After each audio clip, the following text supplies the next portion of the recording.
Hei, nyt on toinen jakso kenkäsarjaa. Tehän jo opitte, kuinka näppärästi saat kenkälusikalla lenkkarin jalkaa. Se on nyt jalassa.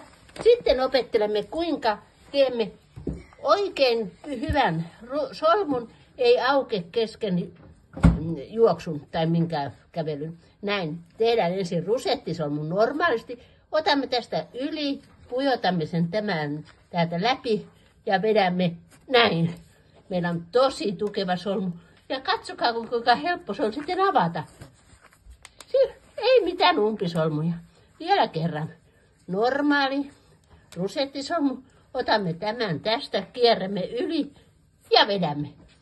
Tuplasolmu eikä aukee. Varmasti pysyy. Suosittelen. Kiitos kun katsoit videon. Heippa ja hyvät juoksulenkit!